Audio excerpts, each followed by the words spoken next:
प्रधानमंत्री जी आज के समय में विभिन्न गारंटियों की बात कर रहे हैं, लेकिन पुरानी गारंटियों को भूल गए। जिस तरीके से गवर्नर हाउस से ओबीसी का बिल जो विधानसभा से पारित हुआ वो वापस आता है, इस गारंटी की बात कौन करेगा? 15 लाख हर के खाते में, इस गारंटी की बात कौन करेगा? 2 लाख युवाओं को हर साल रोजगार, इस गारंटी की बात कौन करेगा? ओल्ड पेंशन की गारंटी की बात कौन करेगा? झारखंड में पारा शिक्षकों की गारंटी की बात कौन करेगा? 70,000 पुलिस कर्मियों की सीपीएल की गारंटी की बात कौन करेगा? ये सब गारंटियों की बात जिसने की उसको प्रधानमंत्री ने जेल भेजने का काम कर दिया। और झारखंड के मूलवासी और आदिवासी के कहीं ना कहीं जन भावनाओं के साथ बीजेपी ने खिलवाड़ किया। और प्रधानमंत्री जो धनबाद दौरा पे आए और जो वो सौगात देने की बात कर रहे हैं, उसका स्थापना किसने किया? चाहे वो बीटीपीएस प्लांट का जो मेरे विधानसभा में है, उसमें भी आज उद्घाटन करने जा रहे हैं। बीटीपीएस प्लांट जवाहरलाल नेहरू जी ने दिया, सीटीपीएस प्लांट जवाहरलाल नेहरू जी ने दिया। झारखंड का दोनों जो सबसे बड़ा प्लांट है वो जवाहरलाल नेहरू जी की देन है। डीवीसी का स्थापना किसने किया? जवाहरलाल नेहरू जी ने किया।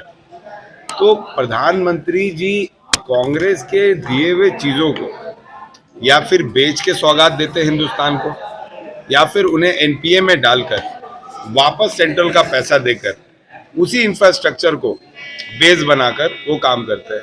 अभी कुछ दिन पहले मैं उनका भाषण सुन रहा था, वो आईटीआई की बात करते हैं। 1951 में पहला आईटीआई स्थापित हुआ और उसके बाद ना जाने कितने आईटीआई स्थापित हो गए, आईटी स्थापित हो गए। प्रधानमंत्री जी को ये भी तो बताना चाहिए कि वो स्थापना किसने की। एम्स, आखिर एम्स का बुनियाद किसने रखा? ये सब प्रधानमंत्री जी नहीं बता रहे। जो बेरोजगारों के लिए एक बहुत बड़ा तोहफा दे रहे हैं और ये स्टेट का जो है विकास हो रहा है, इसलिए उनका आगमन पर हम पूरे एनसीपी परिवार काफ़ी खुशी हैं। और हम लोग यही उम्मीद करते हैं कि जिला में भी, हमारे हुसैनाबाद में भी जब अपना सीमेंट फैक्ट्री बंद हो गया है, वहाँ उधर भी दौरा करें और हमारे क्षेत्र का भी उनके द्वारा विकास हो। देखिए, मैं धन्यवाद दूंगा देश के यशस्वी प्रधानमंत्री नरेंद्र मोदी जी को कि उनका लगाव झारखंड से बहुत पुराना रहा है और कई बार झारखंड की धरती पे आके उन्होंने झारखंड के साथ साथ देश की जनता को भी सौगात दिया है। आप अगर याद रखेंगे होंगे तो आयुष्मान योजना की शुरुआत यहीं पर प्रभात तारा मैदान से हुई थी। आपको याद होगा कि 15 नवंबर को देश के पहले प्रधानमंत्री नरेंद्र मोदी जी जो हमारे भगवान बिरसा मुंडा जी के उलेहातू जन्मस्थली पर पहुंच के उसको श्रद्धा सुमन अर्पित किए और जनजाति समाज के लिए उन्होंने 24,000 करोड़ की योजना की शुरुआत की। और आज रेल की कई योजना और पावर प्लांट का उद्घाटन, सिंदरी का कारखाना से लेकर कई योजना हमारे प्रधानमंत्री झारखंड को दे रहे हैं।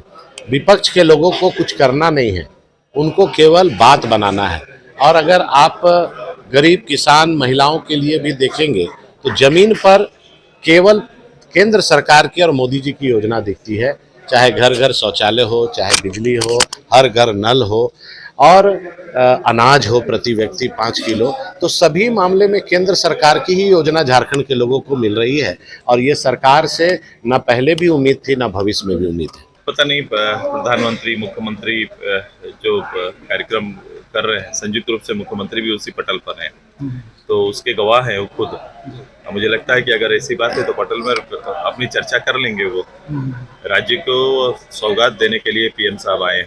कई रेलवे परियोजनाएं हैं, उर्वरक का प्लांट जो लंबे समय से बंद था अब उसे पुनरुद्धार किया गया है।